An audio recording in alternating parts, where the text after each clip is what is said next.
મિત્રો આજે આપણે બેંકના વ્યવહારોની સમજ કેળવી.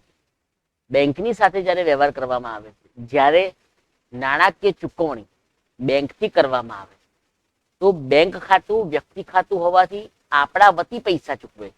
આપણા બેંક ખાતામાં જે પૈસા પડ્યા છે એ બેંક ખાતામાંથી આપણા પૈસા બેંક ચૂકવે છે. કોઈ પણ વ્યક્તિને અથવા કોઈ પણ સેવા, ધારો કે વીજળીનું બિલ છે, એ વીજળીનું બિલ એની રકમની ચૂકવણી આપણે જો ચેકથી કરતા હોઈએ તો એ સેવાના બદલામાં આપણે ચેકથી ચૂકવણી કરતા હોઈએ. કોઈ માલ ખરીદ્યો છે અને એ ખરીદ્યો છે એના બદલામાં રકમ ચૂકવી રહ્યા છે. કોઈ આપણું દેવું છે અને એ દેવાના બદલામાં આપણે રકમ ચૂકવી રહ્યા છે. તો એ બધા જ સંજોગોમાં નાણાકીય ચૂકવણી આપણા વતી બેંક કરશે. તો બેંક વ્યક્તિ ખાતું આપનાર ખાતું છે એટલે જમા થશે. એ જ રીતે આપણે કોઈને સેવા આપી હોય અને બદલામાં આપણને ચેકથી પેમેન્ટ મળતું હોય, ચેક આપણને મળી રહ્યો છે, તો એ ચેક કોઈને માલ વેચ્યો છે એના બદલામાં આપણને ચેક મળ્યો છે, નાણાકીય ચૂકવણી ચેકથી કરવામાં આવી છે. તો આવા સંજોગોમાં કોઈ લેણું છે અને એ લેણું આપણને ચેકથી મળે છે, શેરનું ડિવિડન્ડ આપણને ચેકથી મળે છે, કોઈ પણ રકમ ચેકથી મળે છે, તો એ ચેકની રકમ જે આપણને ચેક દ્વારા મળી છે એ ચેક આપણે બેંકમાં ભરવા જવું પડશે અને એ ચેક બેંકમાં ભરીશું અને પછી આપણા ખાતામાં એ રૂપિયા આવશે. અહીંયા લાભ લેનાર, સૌથી પહેલા લાભ લેનાર બેંક છે. બેંક ખાતું છે, વ્યક્તિ ખાતું છે, લાભ લેનાર છે એટલે એ ઉધાર થાય. તો નાણાકીય ચૂકવણીઓ ચેકથી કરવામાં આવે ત્યારે હંમેશા બેંક ખાતું જમા થાય. નાણાકીય ચૂકવણીઓ ચેકથી મળે એટલે કે આપણે જે પૈસા લેવાના છે આપણને ચેકથી મળે છે, તો એ ચેકની રકમ જે છે એ આપણે ઉધાર કરવાની છે અને બેંક ખાતે ઉધાર કરવાની. એટલે આ બધા વ્યવહારોને બરાબર ધ્યાનથી સમજીને આપણે વિચારવાના છે. અને પ્લસ વ્યવહારમાં બેંકનો ઉલ્લેખ છે પણ સાથે સાથે બીજું કયું ખાતું સંકળાયેલું છે એને પણ સમજવાનું છે, એને બી વિચારવાનું છે. અને એ પ્રમાણે આપણે જો નાણાકીય લેવડ દેવડના સંદર્ભમાં વ્યવહારને સમજીશું તો આપણી આમનોંધ પણ સાચી આવશે. તો બેંક અંગેના વ્યવહારોની વાત કરી. બેંક ચાર્જીસ, બેંક જે છે એ અલગ અલગ પ્રકારની સેવાઓ આપે છે. આપણને પાસબુકની સેવા આપે છે, સ્ટેટમેન્ટની સેવા આપે છે, અલગ અલગ પ્રકારનો આપણે કોઈ ડ્રાફ્ટ કઢાવવો હોય તો ડ્રાફ્ટ કાઢવાની કઢાઈ આપવાની સેવા આપે છે. આવી અલગ અલગ સેવાઓ બેંક આપે છે. તો એ બેંકની સેવાના બદલામાં પણ બેંક ચાર્જીસ વસૂલ કરે છે. બેંક ચાર્જીસ વસૂલ કરે છે એટલે બેંક ચાર્જીસ કહેવામાં આવે. બેંક આપણા ખાતા ઉપર, આપણા ખાતામાં જે સેવિંગ્સ એકાઉન્ટની અંદર જે પૈસા પડ્યા છે એ એકાઉન્ટની ઉપર આપણને જે સેવિંગ્સ એકાઉન્ટના પડેલા પૈસા ઉપર આપણને વ્યાજ આપે છે. તો એ બેંક વ્યાજ આપણને આપે છે તો એ આપણા માટે આવક છે. અને બેંક ચાર્જીસ જે બેંક આપણી પાસેથી વસૂલ કરે છે એ આપણા માટે ખર્ચા છે. તો બેંક ચાર્જીસ જે છે એ ખર્ચ તરીકે નોંધ થશે. બેંક ચાર્જીસ ખાતું છે, ઉપજ ખર્ચ ખાતું છે, ખર્ચ છે એટલે ઉધાર થશે. અને બેંક વ્યાજ, જો આપણને વ્યાજ આપતી હોય તો બેંક વ્યાજ ખાતું, ઉપજ ખર્ચ ખાતું, ઉપજ છે, આવક છે એટલે જમા થશે. અને બેંક વ્યાજ જો આપણી પાસેથી વસૂલ કરતી હોય તો એ સંજોગોમાં બેંક વ્યાજ ખાતું, ઉપજ ખર્ચ ખાતું, ખર્ચ છે એટલે ઉધાર. તો કેટલાક શબ્દો એવા છે કે જે બંને બાજુ વાપરી શકાય. બેંક વ્યાજ છે તો એ ખર્ચ પણ હોઈ શકે, આવક પણ હોઈ શકે. પણ જો દાખલાની અંદર આપણને વાક્ય રચનાના વ્યવહારના આધારે સમજ પડવી જોઈએ કે બેંક વ્યાજ જે છે શું છે, આપણી આવક છે કે ખર્ચ છે, અને એ પ્રમાણે એ વસ્તુની ચૂકવણી, એ વસ્તુની નોંધ થવી જોઈએ. તો બેંકના સંદર્ભમાં આ બધી વસ્તુને આપણે ધ્યાનથી સમજવાની છે. સાથે સાથે આપણે બેંકમાં રોકડ ભરીએ છીએ ત્યારે આપણે રોકડ બેંકમાં ભરવા જઈએ તો બેંકમાં રોકડા ભરવાનો વ્યવહાર, એમાં બેંક ખાતું અને રોકડ ખાતું સંકળાયેલું હોય છે. બેંક ખાતું છે એ વ્યક્તિ ખાતું છે, લેનાર છે એટલે ઉધાર. રોકડ ખાતું છે માલ મિલકત ખાતું છે, રોકડ જાય છે એટલે જમા. તો બેંકમાં રોકડ ભરીશું તો બેંક ઉધાર થશે, રોકડ જમા થશે. બેંક ખાતે ઉધાર તે રોકડ ખાતે. એ જ રીતે આપણે રોકડા બેંકમાંથી ઉપાડીશું તો પણ રોકડ ધંધામાં આવે છે એટલે ઉધાર થશે. બેંક આપણને આપનાર છે એટલે જમા થશે. તો રોકડ ખાતું ને બેંક ખાતું, રોકડ ખાતે ઉધાર તે બેંક ખાતે, એવી નોંધ થશે. તો આ પ્રમાણે દરેક બેંક સાથેના વ્યવહારોને બરાબર સમજવાના છે, વિચારવાના છે અને વાક્ય રચનાના આધારે એ વ્યવહારને સમજીને એની નોંધ કરવાની છે. મૂળ નિયમો આપણા જે છે વ્યક્તિ માલ મિલકત ઉપજ ખર્ચના, એ નિયમોને સાથે રાખીને એને આધારે આપણે ઉધાર જમા નક્કી કરવાનું છે. એ બાબતનું ખાસ ધ્યાન રાખવાનું છે. તો બેંક અંગેના વ્યવહારોની ચર્ચા કર્યા પછી આપણે ચાલુ કરીએ બેંક અંગેના વ્યવહારો. બેંક અંગેના વ્યવહારોના સંદર્ભમાં સૌથી પહેલી વાત કરી લઈએ. વ્યવહારની વાત કરીએ છીએ 2020 નો જૂન 2 નો વ્યવહાર છે. 1000 બેંકમાં રોકડ ભરી, બેંકમાં રોકડા પૈસા ભરીએ છીએ. આપણી પાસે કેશ ભેગી થાય એમ આપણે અમુક અમુક સમયાંતરે બેંકમાં પૈસા ભરીએ છીએ. અને આપણે નાણાકીય ચૂકવણી પેમેન્ટથી કરવાની હોય, ચેકથી કરવાની હોય, નાણાકીય પેમેન્ટો જે આપણે ચેકથી કરવાના છે એના માટે પણ આપણા ખાતામાં બેલેન્સ હોવું જરૂરી છે. હવે ખાતામાં બેલેન્સ ક્યારે હશે? કે જ્યારે આપણા ખાતાની અંદર પૂરતા પૈસા હશે. એ પૂરતા પૈસા કાં તો આપણે રોકડ સ્વરૂપે ભરીએ અથવા તો કોઈના ચેક આવે આપણે આપણા ખાતામાં નાખીએ એટલે આપણા ખાતામાં ભરીએ તો આપણા ખાતામાં શિલ્લક વધે. તો એ ખાતામાં શિલ્લક વધે ત્યારે આપણે એ નાણાકીય ચૂકવણીઓ ચેકથી કરી શકીએ. અહીંયા બેંકમાં રોકડા ભરીએ છીએ તો બેંકમાં રોકડ ભરવાનું ખાતું છે, બેંક ખાતું છે, રોકડ ખાતું છે. બેંક ખાતું વ્યક્તિ ખાતું છે, લેનાર છે એટલે ઉધાર, બેંક અહીંયા લેનાર છે. બેંકમાં ભરીએ છીએ એટલે બેંક લેનાર છે. રોકડ ખાતું માલ મિલકત ખાતું છે, રોકડ જાય છે એટલે જમા. તો આ પ્રમાણે આપણે એની નોંધ પણ કરીશું અને એની આમનોંધ પણ આપણે સમજીશું. બેંક ખાતે ઉધાર તે રોકડ ખાતે, આ એની આમનોંધ. બેંક ખાતે ઉધાર તે રોકડ ખાતે. જ્યારે જ્યારે બી આપણે રોકડા બેંકમાં ભરીએ ત્યારે બેંક ખાતે ઉધાર તે રોકડ ખાતે એવી આમનોંધ થાય. આપણે ગોખવાનું નથી વિદ્યાર્થી મિત્રો, પણ એને યાદ રાખવાનું છે આપણે નિયમથી. બેંક ખાતું વ્યક્તિ ખાતું લેનાર ઉધાર, રોકડ ખાતું માલ મિલકત ખાતું જાય છે એટલે જમા. આપણી પાસેથી જાય છે અને બેંકમાં ભરાય છે તો બેંક લેનાર છે એટલે બેંક ખાતે ઉધાર તે રોકડ. બેંકમાં રોકડા ભર્યા એની નોંધ કરીએ. આગળ વાત કરીએ તો 1000 બેંકમાંથી રોકડ ઉપાડ્યા. ઉપરના વ્યવહાર કરતા વિરુદ્ધ વ્યવહાર. રોકડ ઉપાડીએ છીએ તો ધંધામાં રોકડ આવે છે. બેંકમાંથી રોકડ ઉપાડીને ધંધામાં લાવીએ છીએ તો ધંધાની અંદર રોકડ આવે છે. રોકડ ખાતું છે, માલ મિલકત ખાતું છે, આવે છે એટલે ઉધાર. બેંક ખાતું છે, વ્યક્તિ ખાતું છે, આપનાર છે એટલે જમા. બેંક અહીંયા આપણને પૈસા આપનાર છે. આપણે ચેક લખીને જઈશું એટલે બેંક આપણને પૈસા ઉપાડવા દેશે. આપણા ખાતામાંથી આપણે પૈસા ઉપાડી શકીએ. તો એ સંજોગોમાં બેંક આપણને આપનાર બનશે. બેંક આપનાર છે એટલે જમા થશે. તો અહીંયા આપણે એની જે આમનોંધ છે એ પહેલા આમનોંધ કરી તેના કરતા વિરુદ્ધ આમનોંધ કરીશું. રોકડ ખાતે ઉધાર કે બેંક ખાતે હજાર. તો આ પ્રમાણે આપણે એની નોંધને સમજવાની. ઉતાવળ ક્યાંય કરવાની નથી વિદ્યાર્થી મિત્રો, શાંતિથી સમજવાનું છે વ્યવહારને.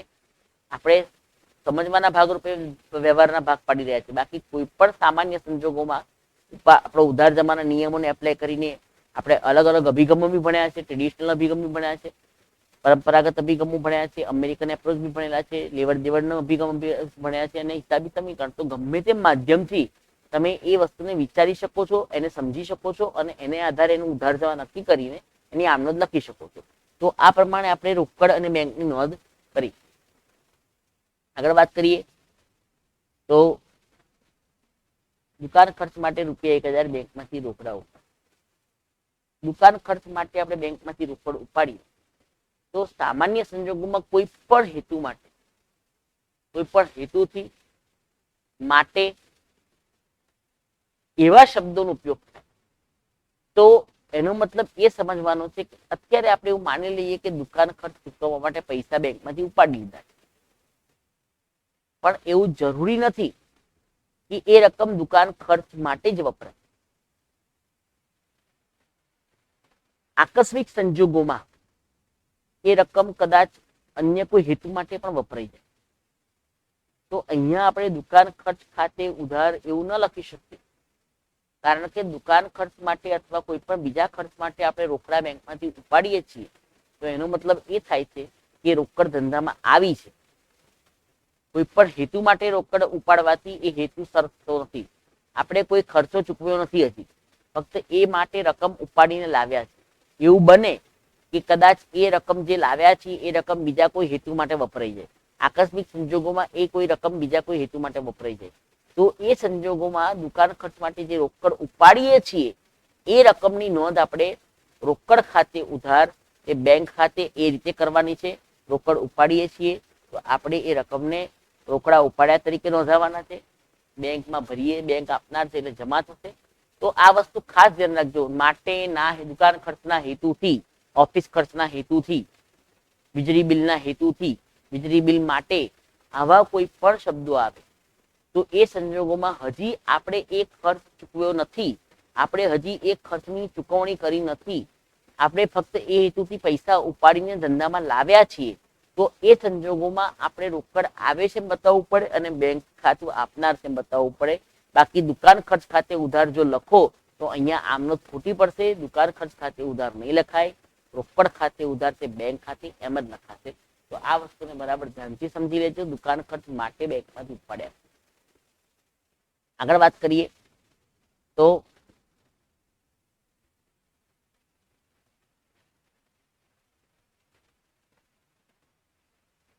ઘર ખર્ચ માટે ₹1000 બેંક.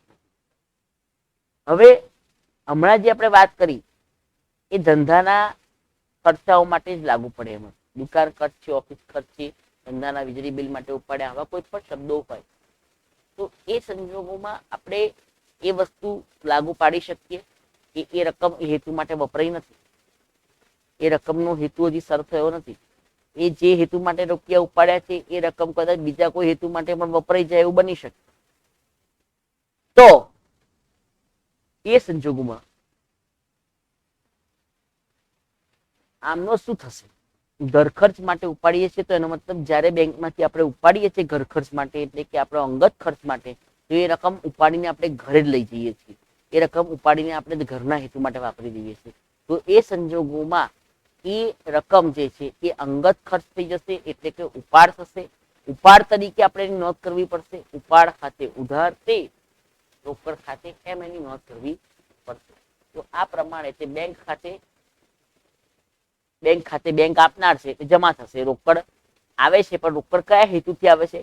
અંગત હેતુ, અંગત ખર્ચ માટે. ઘર ખર્ચ માટે શબ્દ હોય, અંગત હેતુથી શબ્દ હોય, અંગત ખર્ચ માટે હોય, આવું કોઈ પણ શબ્દ હોય. અને ઘર ખર્ચની જગ્યાએ ખાસ ધ્યાન રાખજો, ઘર ખર્ચની જગ્યાએ બીજો કોઈ ઘર ખર્ચ દર્શાવતો શબ્દ એટલે ઉપાડ દર્શાવતો શબ્દ હોય. પુત્ર પ્રવાસ ફી માટે ₹1000 બેંકમાંથી રોકડા ઉપાડ્યા, પુત્રની સ્કૂલ ફી માટે ₹1000 બેંકમાંથી ઉપાડ્યા, અન્ય કોઈ ઘરનું ભાડું ચૂકવવા માટે બેંકમાંથી રોકડા ઉપાડ્યા. આવા કોઈ પણ શબ્દો જે અંગત ખર્ચનો નિર્દેશ કરતા હોય, જે શબ્દ પરથી એવું અર્થઘટન થતું હોય કે આ ખર્ચો ધંધાનો નથી, આ ખર્ચો અંગત ખર્ચો છે, અને એ અંગત ખર્ચો જે છે એ આપણે ઘર ખર્ચ ખાતે ઉધાર કરવાનો છે. તો એ સંજોગોમાં આપણે એની જે આમનોંધ કરવાની છે એ આમનોંધ આપણે આ રીતે સમજવાની છે. કોઈ પણ હેતુ માટે આપણે પૈસા ઉપાડી છે તો એ હેતુ જો ધંધાનો હશે, ધંધા માટે હશે, તો એમાં આપણે રોકડ ખાતે ઉધાર તે બેંક ખાતે. પણ એ હેતુ ઘરનો નહીં, ઘર માટેનો હશે, અંગત ખર્ચા માટેનો હશે, પોતાના કોઈ અંગત ખર્ચા ચૂકવવા માટે આપણે બેંકમાંથી રોકડા ઉપાડતા હોય છે, તો એ સંજોગોમાં એ રકમની નોંધ અહીંયા ઘર ખર્ચ તરીકે થશે. એટલે કે એની આમનોંધ આપણે અહીંયા બતાવીએ. ઉપાડ ખાતે ઉધાર તે બેંક ખાતે. ઉપાડનો કન્સેપ્ટ આપણે આગળ સમજેલા છીએ કે ઉપાડના સંદર્ભમાં કયા કયા વ્યવહારો હોઈ શકે, ઘર ખર્ચના સંદર્ભમાં કયા કયા વ્યવહારો હોઈ શકે. તો ઘર ખર્ચને પણ ઉપાડ જ સમજવાનો છે. અને એ ઉપાડ છે, ઘર ખર્ચ એ પરંપરાગત શબ્દ છે, ઉપાડ એ નવો શબ્દ છે. અને એ ઉપાડ ધંધાનો માલિક કરતો હોય તો એ જે ઉપાડ કરે છે એ ઉપાડના સંદર્ભમાં આપણે એની નોંધ આ રીતે કરવી પડે. ઉપાડ ખાતે ઉધાર તે બેંક ખાતે હચાણું. તો વિદ્યાર્થી મિત્રો, બેંક સાથેના વ્યવહારોને બરાબર ધ્યાનથી સમજવાના છે. અલગ અલગ પ્રકારના વ્યવહારો આપણી સમક્ષ આવે અને એ વ્યવહારોને તમે બરાબર જો ધ્યાનથી સમજતા જાઓ તો એના આધારે ઘણી બધી વસ્તુ સરળ થઈ શકે. કેટલીક વાર આપણી વાક્ય રચનાઓ એવી બનાવવામાં આવે કે જેથી કરીને તમે ભૂતવાળામાં મુકાઈ જાઓ અને ખોટી આમનોંધ લખી. પણ આપણે સમજવાનું છે, આપણે આપણો કન્સેપ્ટ જે છે ક્લિયર રાખવાનું છે કે આપણે શું કરી રહ્યા છીએ. વ્યવહાર ઉદ્ભવે પછી આપણે એની નોંધ કરીએ છીએ, તો એ વસ્તુને આપણે લક્ષમાં લેવાની. આગળ વાત કરીએ તો આ પ્રકારના વ્યવહારોને બરાબર ધ્યાનથી સમજવાના છે. બેંકમાંથી રોકડા ઉપાડ્યા છે ઘર ખર્ચ માટે. ઘર ખર્ચની જગ્યાએ કોઈ પણ શબ્દ આપી શકે એ અંગત ખર્ચ દર્શાવતો હોય તો એ સંજોગોમાં એની આમનોંધ ઉપાડ ખાતે ઉધાર તે બેંક ખાતે.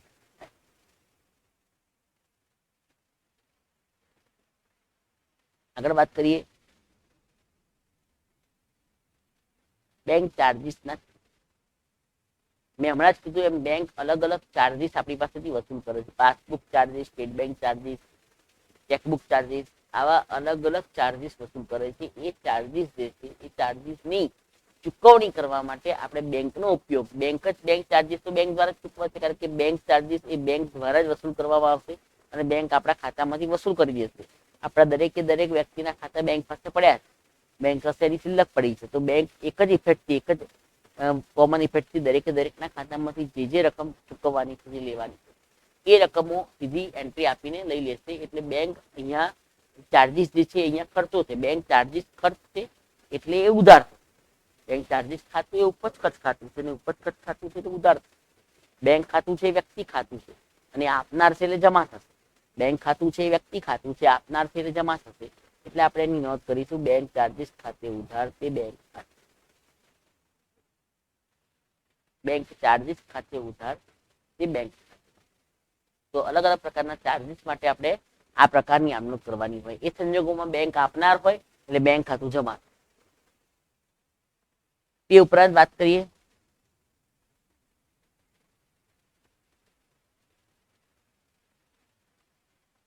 બેંક વ્યાજના જમા કર્યા. બેંકે વ્યાજના જમા કર્યા એટલે આપણા માટે આવક છે. કેમાં જમા કર્યા? તો બેંકમાં જ જમા કર્યા. બેંક વ્યાજના જમા કર્યા એનો મતલબ એ છે કે બેંકે પોતાના ખાતામાં જમા કર્યા છે બેંક વ્યાજ. એટલે એ બેંક વ્યાજના જમા જે કર્યા છે એ રકમ આપણા માટે આવક છે.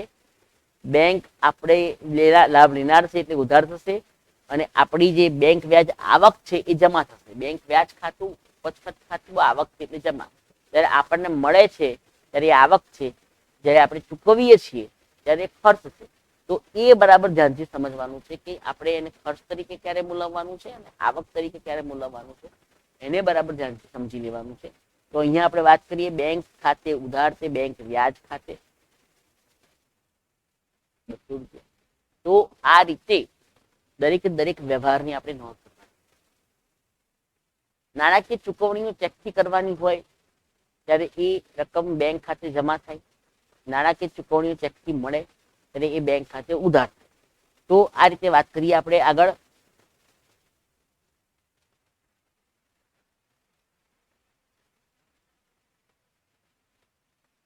$2000 નો માલ ખરીદ્યો અને રકમ ચેક. કોઈ પણ સંજોગોમાં ચેકથી ચૂકવણી થતી હોય ત્યારે હંમેશા બેંક ખાતું જમા. કોઈ પણ ચૂકવણી બેંકથી કરીએ છીએ તો એ બેંક ખાતું આપણું જમા. ખરીદ ખાતે ઉધાર તે બેંક ખાતે 2000. ખરીદ ખાતે ઉધાર તે બેંક ખાતે 2000 રૂપિયાથી આપણે નોંધ કરી છે. ચેકથી રકમની ચૂકવણી કરીએ છીએ એટલે ચેકથી ચૂકવાતા પૈસા હોય તો બેંક ખાતે જમા થશે. ચેકથી પૈસા મળતા હોય તો બેંક ખાતું ઉધાર થશે, કારણ કે એ બેંક લાભ લેનાર. તો આ પ્રકારના વ્યવહારો આપણે સમજ્યા, જેની અંદર આપણે નાણાકીય ચૂકવણી જે છે એ ચેકથી કરતા હોઈએ છીએ. હવે આપણે માલની આવક જાવકના વ્યવહારોની વાત.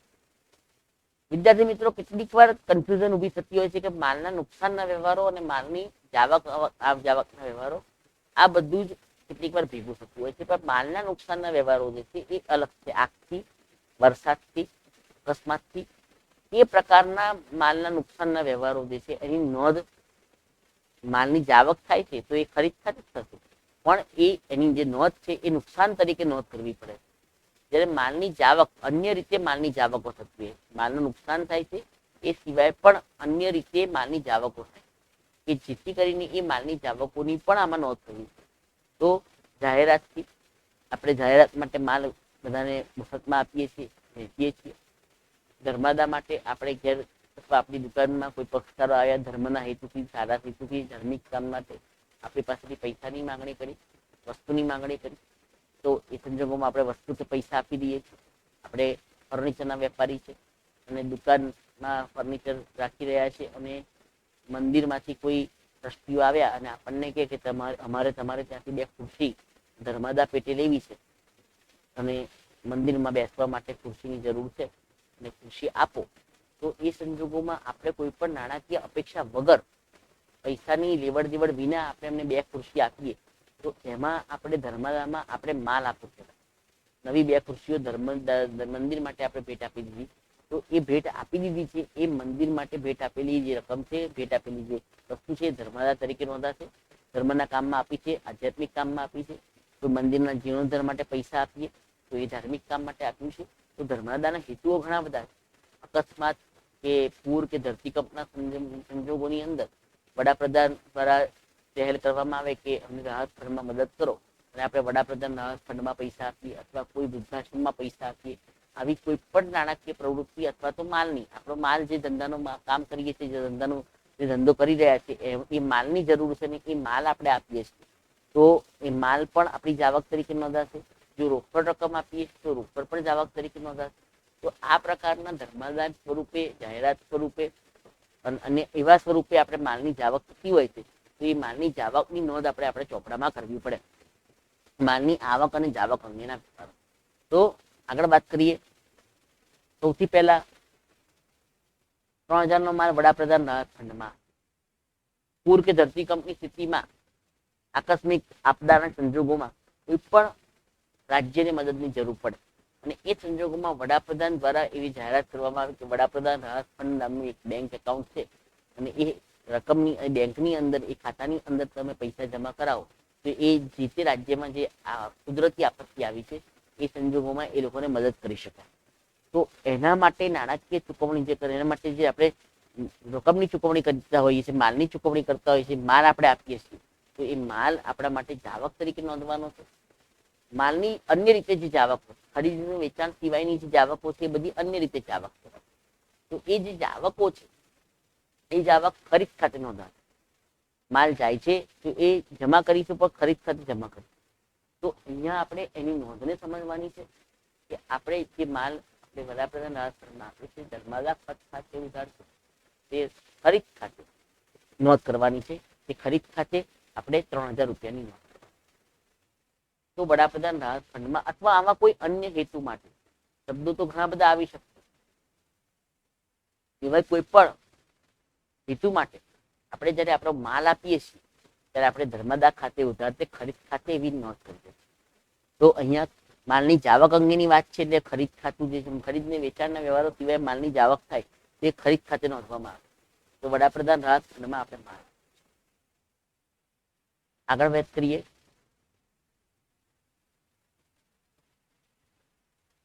$2000 નો માલ ધર્માદામાં આપે. સ્પેસિફિક તમને કહી દીધું છે કે ધર્માદામાં આપે. ઘણી વાર કન્ફ્યુઝન થાય કે સીધું ન કીધું હોય તો ક્યાંક ને ક્યાંક એક ખર્ચો, એને કયું નામ આપવું એ કન્ફ્યુઝન થાય. તો એ નામ આપવાનું કન્ફ્યુઝન ન થાય એ માટે એકદમ સિમ્પલ વ્યવહાર આપેલો છે, ધર્માદામાં આપે. તો ધર્માદા ખર્ચ ખાતે ઉધાર, તે ખરીદ ખાતે 2000 રૂપિયાની. 2000 નો માલ ધર્માદામાં આપીએ છીએ, માલની અન્ય રીતે જાવકો થઈ રહી છે, તો એમાં ખરીદીમાંથી માલ ઓછો થશે એટલે ખરીદ ખાતે આપણે જમા કરીશું. તો આ પ્રમાણે આપણે નોંધને સમજવાની છે. વાક્ય રચનાને આધારે આપણે નક્કી કરવાનું છે કયા બે ખાતા સંકળાયેલા છે. માલની જાવક થતી હોય તો ખરીદ ખાતું, અન્ય ખાતું કયું છે એ વાક્યને આધારે સમજવાનું. આગળ વાત કરીએ તો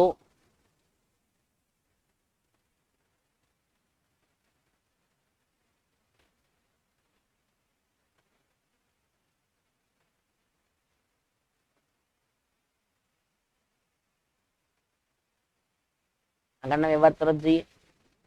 3000 નો માલ અંગત વપરાશ માટે રહી, અંગત હેતુ માટે ધંધાનો માલિક માલ લઈ જાય તો એ સંજોગોમાં ઉપાડ તરીકેની નોંધ કરવી. ઉપાડ ખાતે ઉધાર, એક ખરીદ ખાતે. અંગત વપરાશ માટે માલ લઈ જાય ત્યારે ધંધાનો માલિક ધંધામાંથી માલ ઉપાડી જાય તો એ ઉપાડી જાય છે ઉપાડ તરીકે નોંધાશે. ઉપાડ ખાતે ઉધાર, તે ખરીદ ખાતે એની નોંધ થતી હોય છે. અંગત વર્ષ માટે બી કેટલીક વાર ધંધાનો માલિક માલ લઈ જાય તો એ સમયે એ માલની જાવકની નોંધ ખરીદ ખાતે જમા કરવાની છે અને એ રકમ જે છે એ ઉપાડ ખાતે ઉધાર. તો વિદ્યાર્થી મિત્રો, આને બરાબર ધ્યાનથી સમજવાનું છે કે અન્ય પ્રકારના જે માલની જાવકો થઈ રહી છે એ માલની જાવકોને સમજવાની છે અને એ પ્રમાણે એની નોંધ કયા ખાતામાં થશે એ આપણે ધ્યાનથી સમજવાનું છે. અંગત વપરાશ માટે લઈ ગયા એટલે ઉપાડ ખાતે લખીશું. અન્ય રીતે જોઈએ. 2000 નો માલ નમૂના તરીકે મફતમાં. કેટલીક વાર ઓર્ડર લેવા માટે આપણે આપણા માલના નાના નમૂના બનાવીને આપવા પડે. કાપડનો વેપારી છે તો એને પોતાનું કાપડ જે છે એનો એક સારો નમૂનો બતાવો છે, અલગ અલગ બારગામના વેપારીઓને નમૂનો બતાવો છે, તો એ માટે એ પોતાના કાપડના ટુકડામાંથી અલગ અલગ નાના નાના પીસ કરી લેશે અને દરેકે દરેક પીસ પોતાની જોડે રાખી લેશે. દરેકે દરેક વેપારીને પીસ બતાવશે તો વેપારી એ પીસ રાખી લેવા માંગતો હોય તે પીસ રાખી લેશે. એને આધારે એ જોઈને ચકાસીને પછી ઓર્ડર કરશે. તો તો એ પ્રકારની માલની જાવકો જાહેર નમૂના તરીકે માલ આપણે આપતા હોય છે તો આપણા માટે તો ખર્ચો છે, કારણ કે આપણે જે માલ ખરીદ્યો છે એમાંથી નમૂના તરીકેનો માલ અલગ પાડીને આપણે આપી રહ્યા છે. તો એ નમૂના તરીકે જે માલ આપેલો છે એ માલ જે છે એ જાહેરાતના ભાગરૂપે આપી રહ્યા છે. આપણે નમૂના તરીકે માલ એટલા માટે આપીએ છીએ કે આપણને વધારે બિઝનેસ મળે, આપણી જાહેરાત વધારે થાય, આપણો ધંધો વધારે થાય, લોકો સુધી વધારે પહોંચે. અને એ સંજોગોમાં આપણે એ નમૂના તરીકે માલ આપીને આપણે એ લોકો પાસેથી ઓર્ડર સ્વીકારીએ અને એ સ્વીકારીને આપણે આપણી ધંધાકીય ગુણવત્તામાં વધારો કરીએ. તો અહીંયા જે નોંધ કરવાની છે એ જાહેરાત ખર્ચ તરીકે નોંધ કરવાની છે.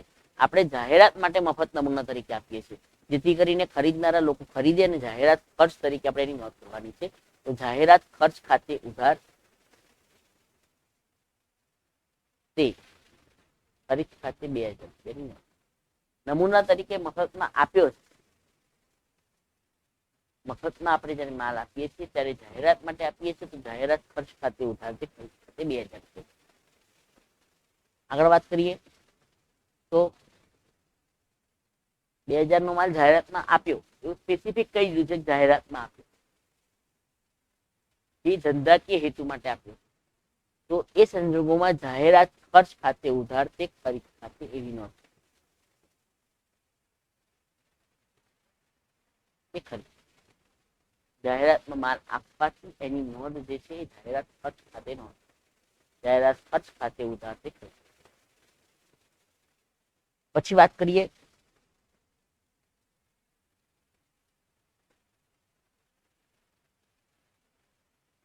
1000 નો માલ નમૂના તરીકે મફતમાં મળ્યો છે. આ વ્યવહારની આપણે શું નોંધ કરીશું એ વિચારીને કહો. મફતમાં મળેલો માલ છે, આપણને મફતમાં જયારે માલ મળે છે ત્યારે સામેવાળો વેપારી પોતાની જાહેરાત કરવા માટે, પોતે ઓર્ડર લેવા માટે આપણને મફતમાં સેમ્પલ તરીકે માલ આપે. એ જોઈને આપણે ચકાસીને આપણે જો જરૂરિયાત જણાય આપણે એ રકમને એ વસ્તુની ચૂકવણી આપણે કરીએ અને એને આધારે આપણે નોંધ કરીએ. તો અહીંયા આપણને મફત નમૂના તરીકે માલ મળે છે, એ માલને આપણે રાખી મૂક્યો છે. તો માલ નમૂના તરીકે મફત મળી રહ્યો છે, હજી આપણે કોઈ ઓર્ડર આપ્યો નથી, કોઈ વ્યવહાર ઉદ્ભવ્યો નથી, કોઈ ઉપજ સંપાદિત થઈ નથી, કોઈ ખર્ચ સંપાદિત થયો નથી. આપણે એ માલ જોઈને જો ઓર્ડર આપ્યો હોત તો આપણે એની નોંધ 100% કરી, આપણે ચોપડામાં નોંધ કરી હોય, પણ અહીંયા આપણે એની કોઈ નોંધ નથી કરવાની. તો એ સંજોગોમાં આપણે નમૂના તરીકે જે મફતમાં માલ મળ્યો છે એ વ્યવહાર જે છે એ બિનઆર્થિક વ્યવહાર, એની કોઈ નોંધ થતી નથી. કેટલીક વાર આવા વ્યવહારો પણ આવે, એ વ્યવહારોને બરાબર સમજવા પડે કે આ વ્યવહારો આર્થિક દ્રષ્ટિએ કેવા છે, આ વ્યવહારોની અંદર નાણાકીય ચૂકવણી થઈ રહી છે કે નહીં, આ વ્યવહારની અંદર લેવડ દેવડ થઈ રહી છે કે. તો એવા પ્રકારના વ્યવહારોની અંદર આપણે બિનઆર્થિક વ્યવહાર તરીકે નોંધ કરી શકીએ. તો એ વ્યવહાર બિનઆર્થિક વ્યવહાર છે, તેની કોઈ નોંધ થતી નથી. આગળ વાત કરીએ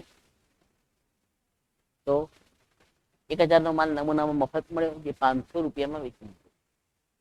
માલ નમૂના તરીકે મફત મળે છે અને આપણે રાખી મૂકીએ છીએ, એને આપણે 500 રૂપિયામાં વેચી દઈએ છીએ. તે આપણી એક જાતની આવક છે, એ માલનું આપણે વેચાણ કર્યું કહેવાય. એ માલના વેચાણની જે નોંધ કરવાની છે એ નોંધ આપણે આ રીતે કરી શકીએ. રોકડ ખાતે ઉધાર 500,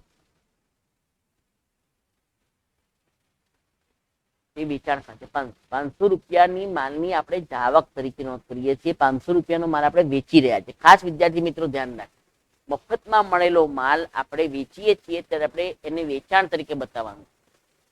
માલની જાવક થાય છે પણ એ વેચાણ તરીકે થાય છે, આપણે એને વેચીને રૂપિયા મેળવી રહ્યા છીએ. તો રોકડ ખાતે ઉધાર થશે 500 રૂપિયા અને વેચાણ ખાતે જમા થશે. તો આ પ્રકારના વ્યવહારોને બી ધ્યાનથી યાદ રાખી લેવાના છે. પૈસા જો ચેકથી મળતા હોય તો બેંક ખાતે થાય અને રોકડમાં થતી હોય તો રોકડ ખાતે નોંધ કરવાની છે. તો આ પ્રકારના વ્યવહારો થયા પછી આપણે આગળ જઈએ તો બીજા પ્રકારના વ્યવહારોની વાત કરવી છે, ઉપજ ખર્ચના વ્યવહાર. ઉપજના અને ખર્ચના વ્યવહાર. તો ખર્ચ જે છે એ જ્યારે બી ચૂકવાય છે ત્યારે એ ખર્ચની ચૂકવણી કરતી વખતે જો આપણે ચેકથી ચૂકવણી કરતા હોય તો બેંક ખાતે જમા થાય અને રોકડ ચૂકવણી કરતા હોય તો રોકડ ખાતે. ધારો કે વીજળી બિલ રૂપિયા 2000 ભર્યું, તો ભર્યું, ચૂકવ્યું, મળ્યું, લીધું, આ બધા શબ્દો ભર્યું, ચૂકવ્યું, મળ્યું, લીધું, આ બધા શબ્દો રોકડનો ઉલ્લેખ કરે છે, રોકડ નું ઇન્ડિકેશન કરી રહ્યા છે કે આ વ્યવહાર રોકડ વ્યવહાર તરીકે ગણાય. તો રોકડ ખાતે આપણે ચૂકવણી કરતા હોઈએ તો રોકડ ખાતે જમા કરીએ, જો ચેકથી ચૂકવણી કરતા હોઈએ તો બેંક ખાતે જમા કરીએ. તો ખર્ચના જે વ્યવહારો છે એમાં હંમેશા ખર્ચ ખાતું ઉધાર થશે, ખર્ચ ઉધાર થાય, રોકડ જમા થાય, બેંક હોય તો બેંક જમા થાય, રોકડ ખાતું માલ મિલકત ખાતું છે જાય છે તો જમા થશે, બેંક ખાતું વ્યક્તિ ખાતું છે આપનાર છે એટલે જમા થશે. તો અહીંયા નાણાકીય લેવડ દેવડના સંદર્ભમાં આપણે જે રકમ ચૂકવીએ છીએ, જે ખર્ચ ચૂકવીએ છીએ, એ ખર્ચ આપણે રોકડ કે બેંક ખાતે જમા કરીએ છીએ ને ખર્ચ ખાતે ઉધાર. એ જ રીતે આપણને ઉપજ મળે છે, કોઈ પણ આવક મળે છે તો એ આવક જમા કરીએ છીએ. એની રકમ જે છે એ જો ચેકથી મળતી હોય તો બેંક ખાતે ઉધાર કરીશું, જો રોકડમાં મળતી હોય તો રોકડ ખાતે ઉધાર કરીશું. તો આ પ્રમાણે આપણે ઉપજ ખર્ચના વ્યવહારો મળે. પણ સાથે સાથે કેટલીક જગ્યાએ, કેટલીક ગર્ભિત જગ્યાએ એવું ઇન્ડિકેશન આપણને કીધું ન હોય ને આપણે સમજવાનું છે કે જ્યારે પણ આપણને ડિવિડન્ડ મળતું હોય તો હંમેશા ડિવિડન્ડ આપણને ક્રોસ ચેકથી મળતું હોય ત્યારે બેંક ખાતે ઉધાર કરવું પડે. ડિવિડન્ડ હંમેશા ક્રોસ ચેકથી મળે ત્યારે બેંક ખાતે ઉધાર કરવું પડે. એ સિવાય વીમા પ્રીમિયમ દ્વારા, વીમા કંપની દ્વારા આપણને કોઈ ચેક મળે તો વીમા કંપની દ્વારા મળતો ચેક પણ આપણે બેંક ખાતે ઉધાર કરવો પડે. કંપની કે નાણાકીય સંસ્થા દ્વારા જે ચેકની ચૂકવણી થાય છે એ રકમની નોંધ આપણે કરવા માટે એને બેંક ખાતે ઉધાર કરવો પડે. એ સિવાય વીમાનું પ્રીમિયમ એ રોકડમાં પણ ભરી શકાય અને ચેકથી પણ ભરી શકાય. યાદ રાખજો વિદ્યાર્થી મિત્રો, વીમા કંપની પાસેથી કોઈ રકમ લેવાની છે, આપણે કોઈ રકમની ક્લેમ મૂક્યો છે અને વીમા કંપની આપણો ક્લેમ મંજૂર કરી દીધો છે અને હવે આપણને ચેક આપે છે. જ્યારે ચેક આપશે ત્યારે આપણે એની નોંધ કરીશું, જ્યારે ચેક આપશે ત્યારે આપણે એની નોંધ બેંક ખાતે ઉધાર કરીશું. પણ વીમા પ્રીમિયમ જો ચૂકવવાનું હોય તો એ રોકડમાં પણ ચૂકવી શકાય ને ચેકથી પણ ચૂકવી શકાય. તો એ સંજોગોમાં વીમા પ્રીમિયમ જે રીતે ચૂકવાતું હોય એ રીતે આપણે એની નોંધ કરવાની. એને રોકડ ખાતે નોંધ કરી શકીએ, બેંક ખાતે નોંધ કરી શકીએ, અડધી રકમ રોકડમાં અને અડધી રકમ બેંકમાં એ રીતે પણ નોંધ કરી શકીએ. તો એવા વ્યવહારોને બરાબર ધ્યાનથી સમજવાના. તો ઉપજ ખર્ચના વ્યવહારોની અંદર આપણે અલગ અલગ વસ્તુને ઉદાહરણ સમજીએ કે વીજળી બિલ ₹500 ભર્યું તો વીજળી બિલ ખાતે ઉધાર તે રોકડ ખાતે, વીજળી બિલ ખાતે ઉધાર તે રોકડ ખાતે એવી નોંધ કરીશું. વીજળી બિલના રકમ આપણે ચેકથી ચૂકવીએ છીએ તો વીજળી બિલ ખાતે ઉધાર તે બેંક ખાતે, વીજળી બિલ ખાતે ઉધાર તે બેંક ખાતે. પૈસાની ચૂકવણી જો ચેકથી કરીએ છીએ તો બેંક ખાતે જમા થશે. આવકો મળતી હોય, દલાલી મળે છે તો રોકડમાં મળે છે, દલાલી ₹500 રોકડમાં મળ્યા તો રોકડ ખાતે ઉધાર તે દલાલી, દલાલી ₹2000 ચેકથી મળી તો બેંક ખાતે ઉધાર તે દલાલી. તો આ પ્રકારની નોંધ આપણે સમજવાની છે, એને બરાબર વિચારવાની છે ને મગજમાં ઉતારવાની. ઉપજ ખર્ચના વ્યવહારોની અંદર અલગ અલગ પ્રકારની ઉપજ ગાલખાત પરતની આપણને આવક થઈ રહી છે તો રોકડ સ્વરૂપે આવતી હોય તો રોકડ ખાતે ઉધારથી ગાલખાત પરત ખાતે નોંધ. તો ઉપજ ખર્ચના વ્યવહારો, એની અંદર ઉપજના અને ખર્ચના વ્યવહારો, નુકસાનના વ્યવહારો છે. તો એ નુકસાનના વ્યવહારોની પણ આપણે વાત આગળ માલના નુકસાનમાં કરેલી છે. નુકસાન હંમેશા ઉધાર થશે, કોઈ પણ પ્રકારનું નુકસાન છે ઉધાર થશે, કોઈ પણ પ્રકારનો નફો છે એ જમા થશે. તો આ બંને પ્રકારના વ્યવહારોના સંદર્ભમાં ઉપજ ખર્ચના વ્યવહારો સાથે નુકસાનના વ્યવહારો જે આપણે માલના નુકસાનના સંદર્ભમાં જોયા છે કે આગથી થયેલ માલનું નુકસાન છે, વરસાદથી થયેલ માલનું નુકસાન છે, ચોરીથી થયેલ માલનું નુકસાન છે. તો એ બધા નુકસાનો જે છે એ ઉધાર અને ખરીદ ખાતું માલના નુકસાન છે તો ખરીદ ખાતું જમા થતું. અહીંયા આપણે નાણાકીય ચૂકવણી કરતા હોય તો એ નાણાકીય ચૂકવણી જે છે એમાં રોકડ ખાતું જમા થાય. તો ઉપજ ખર્ચના વ્યવહારોમાં નુકસાનના વ્યવહારો અને નફાના વ્યવહારો, મિલકત વેચાણનો નફો છે જમા થાય, હંમેશા નફો જે છે જમા થાય અને ખર્ચા હંમેશા ઉધાર. તો આ પ્રમાણે આપણે દરેકે દરેક વ્યવહારોને સમજવાના છે, દરેકે દરેક વ્યવહારોને વિચારવાના છે. તો આ બધા જ વ્યવહારો જોયા પછી દરેકે દરેક વ્યવહારની અંદર ઉધાર જમાના નિયમોને બરાબર સમજીને આપણે એને એપ્લાય કરીએ તો બહુ અસરકારકતાથી આપણે એનું કામ પૂરું કરી શકીએ, આપણી આમનોંધ બરાબર તૈયાર કરી શકીએ. હવે આગળના વ્યવહારો તરફ કાલે જઈશું અને અત્યારે આપણે દરેકે દરેક વ્યવહારોના સંદર્ભમાં ચોપડીના બધા જ વ્યવહારોની પ્રેક્ટિસ કરજો. કમેન્ટ બોક્સમાં કમેન્ટ લખજો, કોઈ પણ ક્વેરી હોય તો એ ક્વેરી લખજો. એ ક્વેરીનું સોલ્યુશન આપણે લાઈવ લેક્ચરમાં લઈશું. પણ સાથે સાથે ચોપડીના જેટલા બી વ્યવહારો છે એ બધા જ વ્યવહારોની પ્રેક્ટિસ ખાસ કરજો. ઉદાહરણ અને સ્વાધ્યાયના બધા જ વ્યવહારોને બરાબર ધ્યાનથી સમજજો અને એને આધારે આપણી બેવડી અસરને આધારે ઉધાર જમાના નિયમોને આધારે ઉધાર જમા નક્કી કરવાનું અને એની નોંધ આપણે પોતાની તો એ પ્રમાણે તૈયારી કરજો. Have a nice day. અસ્તુ.